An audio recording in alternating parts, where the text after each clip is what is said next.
현실하고의 조화가 좀 중요한 것 같은데 밀어붙이기식이고 또 답을 딱 정해놓고 뭔가 하려고 하는 부분들이 있지 않는가라는 생각입니다. 이 금투세 부분은 현실적으로 우선은 한번 바라보셔야 되는 지점이 있다라고 생각합니다. 지금 프레임적으로는 부자세다, 1%만을 위한 세금이기 때문에 우리를 위해 돈 많은 사람들이 써라라고 하지만 그 자체로 인해서 그 밑에 모든 것들이 흔들리기 시작을 하는 거거든요. 미래 세대가 희망이 없잖아요. 집을 산다라는 건 상상도 못해요. 자기 월급을 가지고. 그러다 보니까 주식 시장에 정말 많이 그 투자를 하고 계시는 분들이 계십니다. 근데 예를 들어서 손실을 볼 때는 네 개인 돈으로 알아서 손실 보니까 그건 책임져 라고 하고 나서 돈을 내가 갑자기 많이 벌 수도 있잖아요. 그렇게 됐을 때는 4분의 1 정도를 나라의 세금으로 내라 라고 말하면 희망이 사라지는 걸 수도 있다는 거죠. 구조를 보고 진짜 이게 부자세냐.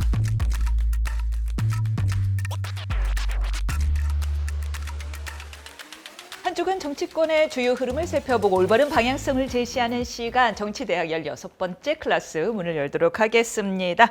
고품격 강의 정치대학 저희는 추석 특집으로 진행해서요. 이렇게 스튜디오도 싹 바꿨습니다. 그리고 미리 말씀드리지만 저희는 9월 12일 목요일에 녹화로 진행되는 점 양해 부탁드리겠습니다. 추석에도 바쁘신 박성민 정치 컨설팅 민 대표님 나와 주셨고요. 그리고 너무너무 반갑습니다. 저희 프로에 꼭 나와주시겠다고 약속을 해주셨는데 정말 약속을 지켜주셨어요. 허은하 개혁신당 대표님 자리해 주셨습니다. 안녕하십니까? 안녕하세요. 네. 초대해 주셔서 감사합니다. 나와주셔서 감사합니다. 아니, 저희가 추석 맞아갖고 네. 특별 방송이거든요. 그래서 이거 스튜디오 원래 여기서 안 하는데 이거 일부러 하고 그럼 이제 진짜 의미 있는 분 모셔야 돼서 탁 했죠. 그러면 이제 천하람 원내대표와 예. 우리 이준석 그 연구원장님이 예. 오시면 될 것 같아요. 왜냐하면 저희 개혁신당에도 정치 학교가 있거든요. 그리고 정치 아카데미가 있어요. 정치 아카데미는 이제 청년들과 함께 어떻게 정치에 관심 있는 분들이 이게 수업을 듣고 있거든요. 저희 LNL 아카데미라고 레더 앤 리더 아카데미를 진행하고 있습니다. 50명 모집인데 80명이 넘어가지고 주로 지방선거 출마할 분들이 요번에는 이제 선거 출마보다는 그냥 근데 선거에 출마하실 분들도 오셨더라고요. 그래서 반은 대학생, 반은 이제 사회 초년생 분들이 이제 함께 하시는 프로그램인데 그 후에 진짜로 지방선거에 나가고 싶으면 우리 이준석 연구원장이 진행하게 되는 그 연구원 안에 있는 정치 학교가 있어요. 그 정치 학교에서 이제 지방선거 나가는 방법, 뭐 선거 치르는 방법, 그렇죠. 어떻게 하는지 아예 모르는 전혀 사람들이 모르니까. 있으니까 예, 출마하는 뭘 어디서 사람들- 시작해야 되는 건지. 시작했어요. 그래서 두 프로그램 다.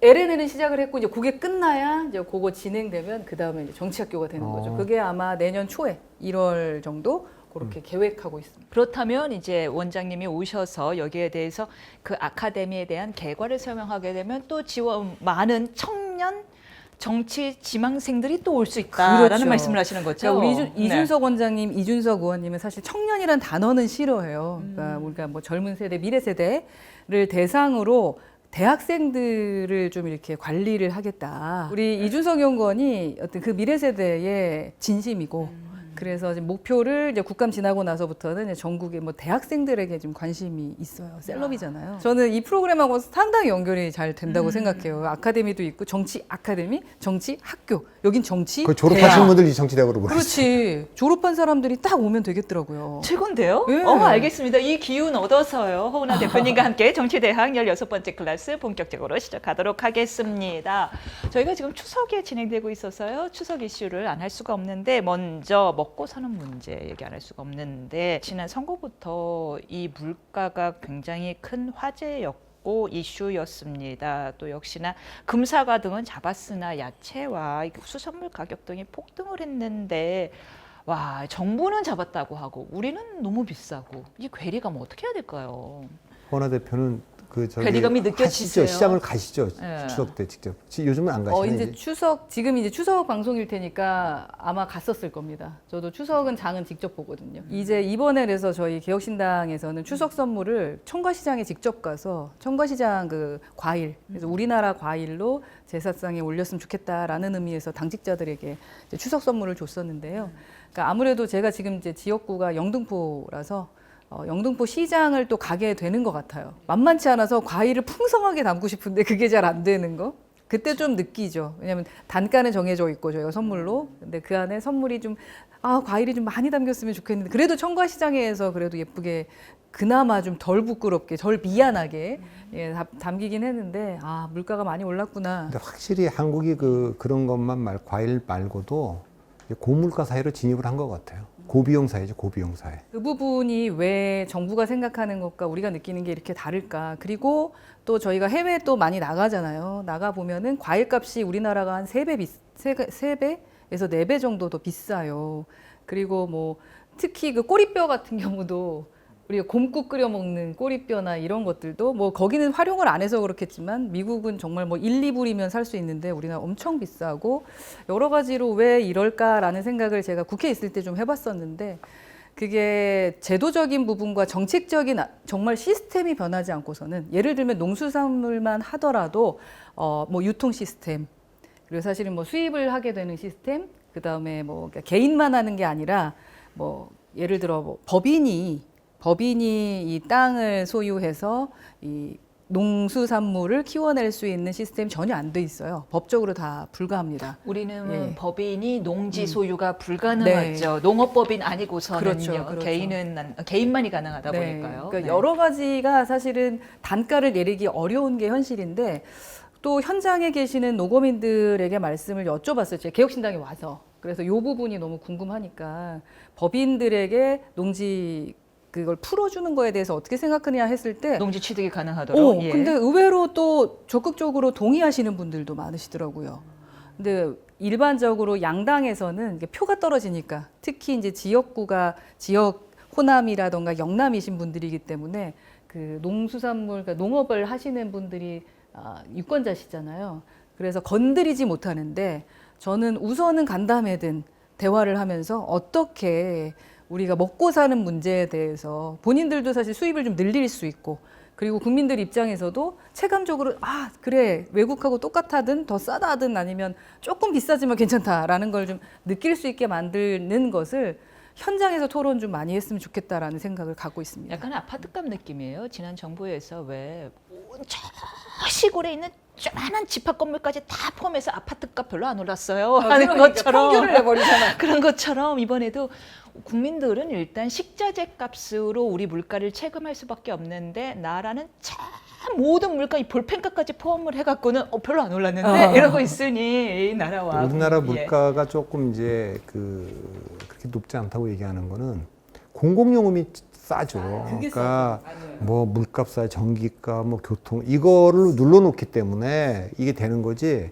사실 생활 물가 그거는 엄청 비싼 거예요. 맞아요. 지금 뉴욕 못지않다라는 얘기까지 나오는데요. 저희가 할 얘기가 많아서요. 지금 이제 가장 뜨거운 뉴스입니다. 금투세 얘기부터 하고 지나가도록 하겠습니다. 내년 1월 시행을 앞두고 있는 금투세 문제. 민주당 내에서는 이제 진성준 의원을 필두로 해서 이건 무조건 시행해야 된다. 우리 한 번 유예하지 않았느냐. 그리고 한도도 높여주지 않았느냐. 뭘 더 이러냐. 1%를 위해서 우리가 왜 자꾸 세금을 위하냐. 소득 있는 곳에 당연히 과세 있는 것이다. 라는 입장인 반면 민주당 내에서도 뭐 이수영 의원이나 어제는 이현주 최고위원이나 이런 사람들도 반대 의견을 냈습니다. 참 지금 정신없는 상황인데 일단 개혁신당은 어떤 입장이세요? 저희는 이제 금투세 폐지에 대해 좀 긍정적으로 생각합니다. 긍정적인. 예. 이유는요?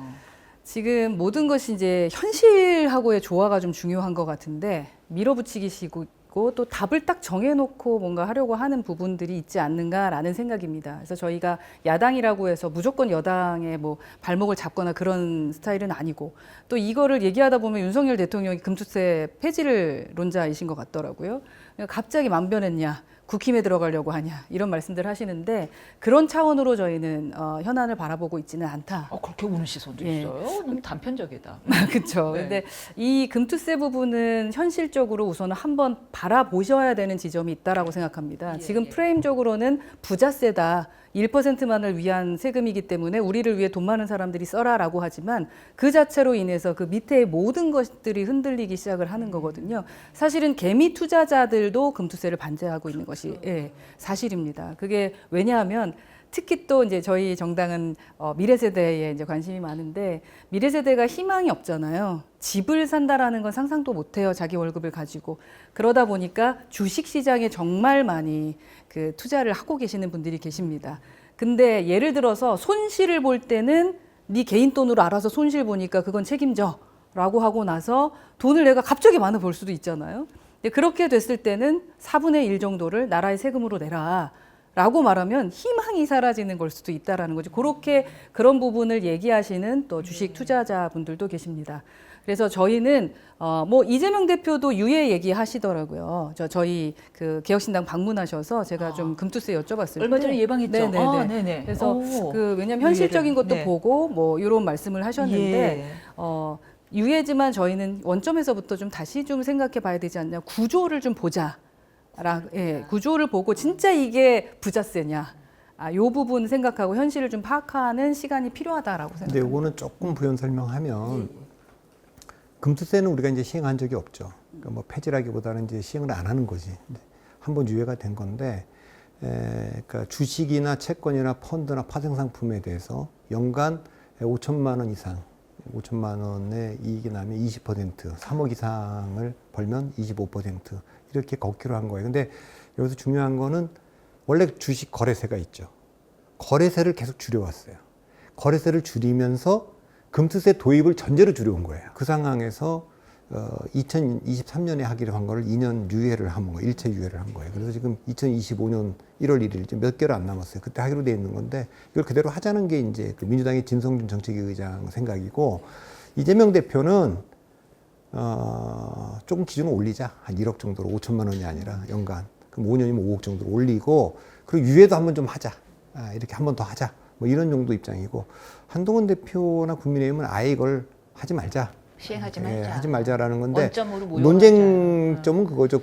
저도 계속 말씀드리지만 종부세는 30억짜리 집에 사는 사람이 종부세 안 내려고 10억짜리 집으로 이사 갈 리가 만무한데 그 큰손들이 주식을 갖고 1%가 세금을 내는 분들이 이것 때문에 주식을 좀 팔고 예를 들면 뭐 미국이나 일본이나 이런 주식으로 가면 결국 사실 개미들이 그 물량 때문에 그 주가가 떨어질 거 아니냐 이런 건데 지금 타이밍이 주가가 최근에 대폭락을 했어요. 이제 이러니까 민주당 내에서도 이거 금투세도 이유 중 하나 아니냐, 원인 중 하나 아니냐, 빨리 이거 좀 정리 좀 해라. 미래 세대를 워낙에 생각하시는 개혁신당이라면 좀 더 금투세 폐지 쪽 목소리를 좀 같이 계속 보태서. 내고 있습니다. 네. 예. 그래서 많은 분들이 저희 예. 뭐 이렇게 지지하겠다라고 말씀하시는 분들도 공식적으로 그 금투세에 대해서는 폐지 쪽이군요, 계시는데 개혁신당은. 네, 제가 뭐 모두 발언 때도 그러니까 뭐 개혁신당은 뭐 자유롭지만 대부분의 원내도 금투세 폐지 쪽, 폐지 쪽으로 생각을 하고 있습니다. 이게 왜냐하면 저희 정당은 공정성을 되게 중요시 여기는데 아까 말씀드렸다시피 그러니까 내가 망할 때는 나라에서 신경 하나도 안 쓰다가 돈을 좀 벌려 그러니까 세금을 뺏어간다. 이건 약간 공정성 훼손이 아니겠느냐라는 것들이고 그리고 이제 전문가들에게 얘기를 들어보니까 이 금투세를 시행하는 나라가 기축통화국 위주라고 하더라고요. 이재명 대표가 꿈꾸는 네, 기축통화국. 그래서 예. 아마 유해에서 우리를 기축통화국으로 만들고 싶어서 그럴 수도 있어요. 이재명 대표께서. 농담이고요. 여튼 이제 그런 이야기들을 네. 그래서 저는 뭐 국힘이든 정부든 제발 국민들에게 제대로 좀 설명을 해주면서 왜 이걸 폐지해야 되는지에 대한 것도 좀 친절하게 설명해 줬으면 좋겠어요. 기축통화국 위주로라는 말씀을 주셨는데 무슨 말인지 알 것 같아요. 미국 같은 경우는 금투세가 있는데 다른 점이 뭐냐면 손실까지 다 플러스 마이너스 해서 그렇지, 과세하거든요. 그렇게 하지. 근데 우리는 네. 플러스만 만, 하겠다니까. 네, 공정하지 않죠. 예, 공정하지 네. 않고 또 미국은 두 번째 문제가 뭐냐면 돈이 다른 제3국으로 흘러갈 염려를 크게 안 해도 되거든요. 근데 우리는 언제든지 외국인 큰손 투자들이 흘러나가고 그러는 순간 우리 주식 투자는 말라버리고 그런 순간 개미들은 가뭄이에요. 가뭄이니까 수확할 게 없어 버리니까 그러니까. 추석인데 네. 이러니 당연히 개미들이 걱정할 수밖에 없다라는 거 개혁신당도 같은 뜻인 거 확인했습니다. 저희 이제 다음 이슈로 넘어가 볼 텐데요. 25만 원 지원법 이야기를 해보도록 하겠습니다. 여기에 대해서도 저 허은하 대표님의 의견 매우 궁금한데 민주당 이재명 대표의 1호 공약 민생회복지원금 전국에 25만 원 지금 근데 국민들이 이걸 이렇게 막 반대 의견이 더 높네요. 먼저 대표님 반대 의견이 더 높아요. 네. 네, 일단 뭐 이 경제 분야는 제가 진짜 모르는 분야니까 함부로 얘기를 못 하겠어요. 그러니까 이재명 대표는 내수가 지금 수출은 잘 되고 있지만 투자나 지금 내수가 지금 문제니까 내수 진작을 위해서 뭐 그 좀 돈을 좀 쓸 수 있게끔 그렇게 지원을 해주자는 거기 때문에 이게 복지 정책이 아니고 사실은 경제 정책이다 이런 얘기를 하고 있는 거예요. 근데 그 말도 어느 정도 일리는 있다고 봐요. 근데 이제 우리가 재정에서 지금 그 여력이 진짜요? 별로 없기 지금도 때문에 물가가 이렇게 높은데 그걸 그래서 걱정하는 물가 거잖아요. 높아서 우리가 지금 금리를 지금 그 지금 낮추지 못하는 상황인데. 낮추지 못하고 부동산 문제 그 자극할까봐 하는도 고민하고 있는데 그게 이제 모순된 행동이잖아요. 예, 그런 돈이 너무 많이 풀려 있기 때문에 지금 어떻게 할 거냐 이제 이런 얘기들이 또 한쪽에서 나오고 또 경기 살리기 위해서 좀 돈을 좀 금리 좀 낮춰서 뭘 좀 해야 된다 이런 얘기가 막 모순된 게 지금 나오고 있기 때문에 한국은행 총재도 저렇게 고민을 하는데 고민을 하죠. 다만 일본이 잃어버린 30년 들어갈 때 초창기 때는 일본의 그 버블이 붕괴하고 나가고 90년대 혹시 기억하실지 모르겠지만 돈 막 이렇게 상품권 나눠주고 막 돈도 나눠주고 막 그랬어요. 일본이 침체에 빠졌는데 이 침체의 원인을 수요 쪽에서 찾은 거예요. 내수나 이런 쪽에. 그래서 앞에 한 상당한 기간 동안은 그 지금처럼 돈을 풀고 쓸 수 있게끔 하는 데 갔어요. 근데 안 되는 거예요. 그래서 어느 날 알게 된 거예요. 아, 수요 측의 문제가 아니라 공급 측의 문제인 거예요. 그래서 구조 개혁에 관한 문제라든가 기업 혁신에 관한 문제라는 걸 알게 된 게 그게 근본적으로 문제라는 건 다시 그 나중에 와서 알게 된 거지. 그러니까 지금 한국의 보수당 입장에서는 아마도 그 논쟁하고 비슷한 것 같아요. 지금 우리 대한민국 경제의 핵심적 문제는 구조개혁이나 기술혁신과 같은 이 공급 측의 문제지 수요 측의 문제가 아니다. 여기 지금 그 뭐 돈 풀어갖고 지금 할 수 있는 문제가 아니다. 근본적으로 살리는 게 아니고 우리가 코로나 때도 보니까 돈 나눠주고 했지만 별 효과가 없었다. 뭐 이런 것도 좀 있는 것 같아요. 개혁신당은 어떤 입장이세요? 저희도 뭐 민생을 폭망시키기 위한 거 아니냐라는 그런 의견이었는데 민생 폭망이다 오히려. 그러니까 아까 말씀하셨던 것처럼 예. 코로나 때 한번 시행을 했을 때 효과가 25%도 안 나왔던 걸로 기억을 하고 있습니다. 그렇다면은 한번 경험을 했으면 그 다음에는 좀 다른 접근을 해야 되잖아요. 그럼 이 다음엔 뭘 해야 되나 하는데 똑같은 접근을 하고 있기 때문에 이거는 이제 발전이 없다라고 생각을 하는 거고, 그리고 뭐 누구나 다 이제 너무 설명을 잘해 주셔서 같은 생각이기 때문에 이제 우리가 밥을 떠먹여주고 밥상을 자꾸 먹을 걸 주는 게 아니라 내가 어떻게 이 밥상을 차릴 수 있을지, 그리고 어떻게 내가 뭔가를 해 나갈 수 있을지 물고기 잡는 법을 알려달라는 건데, 자꾸 이제 물고기 잡아다 주는 걸 하다 보면 언제까지 그렇게 할 것이냐라는 생각을 할 수 있다고 생각합니다. 그래서 구조적인 면에 대한 저는 접근이 지금 필요한 시점인 거다. 용기는 거기부터 시작을 하셔야 될 것 같다. 사실은 예산의 문제라기보다는 재원의 뭐 15조가 드네, 13조가 드네, 재원은 어딘가 써야 되는 거니까요. 재원의 문제라기보다는 결국에는 보편적 복지를 통해서 물고기 잡는 법을 못 배운 경우 오히려 국민들에게 불행인 거다라는 의견이신 거네요. 예, 무슨 근데 말씀인지 어쨌든 알겠습니다. 지난번에 네. 그 코로나 때는 현금을 줬고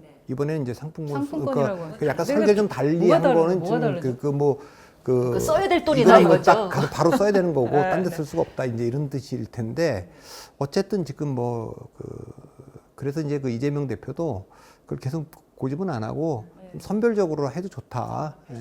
뭐 그렇게 했으니까 그건 좀 뭐 여야의 뭐 나머지 모든 문제 타결할 때 같이 빅딜을 할 수 있는지 좀 지켜봐야죠. 이거는 민주당 내에서 경제부총리까지 지냈던 그 김동연 경기도지사도 이거는 아니다. 네, 반대한다. 반대야 하더라고요. 그렇게 해서 또 이한주 전 경기연구원장하고 또 충돌도 좀 나고 그래서 아마 이걸 그냥 정부가 이거는 그 주도권을 갖고 하는 거니까 그렇게 되기는 어려울 것 같습니다.